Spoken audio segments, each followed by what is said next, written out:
Salam sejahtera. Terima kasih kerana masih setia menonton video tutorial mini site mudah. Pada kali ini saya akan menunjukkan langkah-langkah untuk mengaktifkan fungsi media sosial pada laman web MSM kita. Okey, sebelum tu saya akan menerangkan apa itu fungsi media sosial pada laman web MSM. Okey, ini adalah contoh mini site saya, mini site mudah saya. Okey, fungsi media sosial yang saya masukkan berada di bahagian bawah sekali laman web mini site mudah kita. Okey, ini adalah fungsi-fungsi media sosial yang saya masukkan. Okey, antaranya butang Google Plus, butang Twitter, butang Facebook Like and Send, dan juga Facebook Comment. Okey, fungsi-fungsi ini dapat di-enablekan atau diaktifkan dengan mudah dengan menggunakan mini site mudah. Okey, apa kelebihan fungsi-fungsi ini? Okey, Google Plus ni, butang Google Plus ni membolehkan kita klik ataupun pengunjung laman web kita klik untuk share berkenaan laman web kita di dalam akaun Google Plus mereka. Okey, begitu juga dengan Twitter. Okey, ia memudahkan pengunjung-pengunjung laman web kita untuk tweet maklumat mengenai web jualan mini site mudah kita kepada rakan-rakan Twitternya yang lain. Begitu juga dengan Facebook Like and Send. Okey, fungsi ini membolehkan pengunjung laman web berkongsikan maklumat mengenai web jualan kita kepada rakan-rakan mereka di dalam Facebook. Okey, fungsi ini amat berguna sebagai tujuan viral marketing. Okey, selain daripada itu, terdapat juga fungsi Facebook Comment, di mana pengunjung laman web ataupun prospek atau pelanggan kita memberikan komen mengenai produk atau perkhidmatan yang kita tawarkan pada laman web jualan kita. Jadi itulah fungsi media sosial yang saya masukkan. Okey, so bagaimana nak aktifkan fungsi ini? Okey, so ini saya punya web jualan saya. Okey, setelah kita login ke ruangan pentadbiran MSM, kita dapat lihat menu pentadbiran seperti ini. Okey, so seterusnya kita klik pada butang media sosial. Okey, ini adalah ruangan penetapan profil media sosial lah. Okay, so first sekali kita boleh lihat di bahagian borang-borang yang disediakan di sini. Okay, yang pertama sekali kita perlu aktifkan status profil media sosial. Okay, dan seterusnya kita perlu masukkan nama produk atau perkhidmatan. Okay, tajuk halaman web ataupun maklumat ringkas mengenai produk dan perkhidmatan kita, URL yang ingin kita gunakan. Okey, maksudnya URL ni merujuk kepada laman web kita lah. Okey, dan biasanya ia telah dijanakan secara automatik. Seterusnya saiz lebar. Okey, saiz lebar ruangan Like and Send. Okey, seperti kita dapat lihat di sini, saiz lebar dia antara di sinilah. Okey, dan biasanya saiz lebar butang Like and Send ni termasuklah juga saiz lebar untuk Google dan Tweet lah. So ini bahagian dia lah.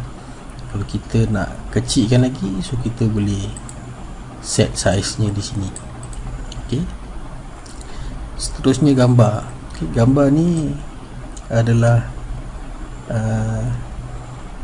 gambar atau logo laman web kita atau produk atau perkhidmatan kita. Okey, gambar ini digunakan apabila kita cuba mempromosikan laman web kita di dalam Facebook. Sebagai contoh,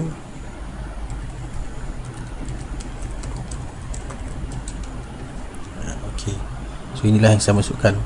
Ini adalah gambar yang akan terpapar lah bila kita cuba mempromosikan URL kita. Okey, so inilah gambar yang saya masukkan.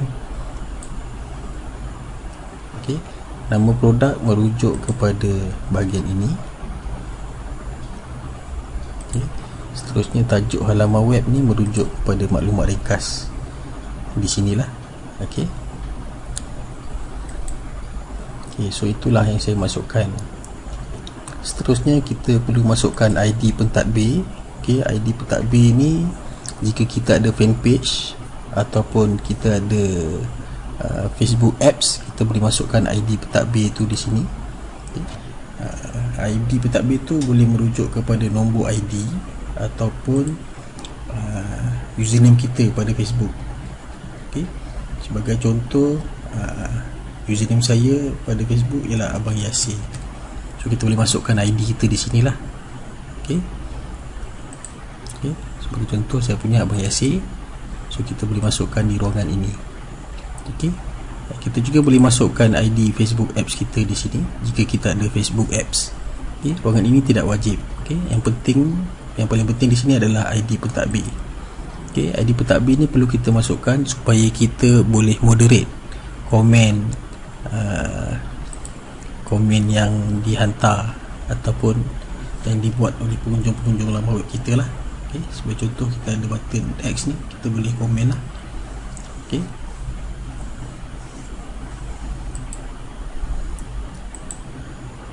Okay, seterusnya status butang like and send. Okay. Kita boleh aktif atau tidak aktifkan lah. Okay. Butang like and send.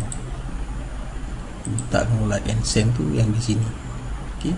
Jika kita hanya ingin menggunakan Facebook comment, so kita boleh disable lah butang like and send ni. Okay. Okay, seterusnya bilangan komen. Berapa bilangan komen yang ingin kita paparkan. Okay. So di sinilah. Okay. Bila lebih daripada amount yang kita tulis, dia akan jadi seperti ini. Okay, sebagai contoh ni ada lebih kurang 12 komen lah. Okay. So daripada 12 komen tu, selebihnya akan jadi seperti ini, view more. Okay, saiz lebar ruangan komen. Okay, seperti juga saiz lebar ruangan like and send lah. So sebaik-baiknya saiz lebar like and send dan komen adalah sama lah. Okay. So dia akan jadi seperti ini hasilnya. Okay, saiz lebarnya. Okay, kita boleh juga aktifkan atau tidak aktifkan ruangan Facebook komen. Okay, mungkin ada yang tidak mahu menggunakan Facebook komen, so dia pilih tidak aktif lah. Mungkin ada sebahagian pengguna yang hanya ingin aktifkan tentang like and send. Okay. So semua ni kita boleh kontrol sama ada ingin aktifkan atau tidak aktifkan. Okey, seterusnya begitulah juga untuk butang Google Plus. Okey, kita ada pilihan untuk aktif atau tidak aktifkan, dan juga Twitter. Okey, di ruangan Twitter ni kita hanya perlu masukkan ID Twitter kita lah di ruangan ini. Okey, yang terakhir sekali, MSN sediakan pilihan sama ada kita ingin memaparkan fungsi media sosial ni di semua halaman kita ataupun di halaman utama saja. Okey, kalau semua halaman, di mana-mana page yang user access, halaman utama ke atau bahagian-bahagian lain, hubungi kami ke, mereka akan nampak fungsi media sosial tu. Okay. Kalau kita ingin halaman utama saja, so fungsi media sosial tu akan dipaparkan di halaman utama sajalah. Okay. Seterusnya kita perlu klik butang kemas kini.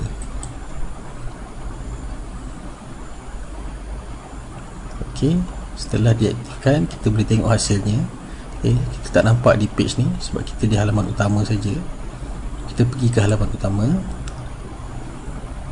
Okay, so ni halaman utama kita. Kita boleh tengok hasilnya di sinilah. Okay, so ni dia Twitter, butang Google, like and send. Okay, dan juga ruangan komen lah. So itulah dia cara-cara atau langkah-langkah untuk mengaktifkan fungsi media sosial.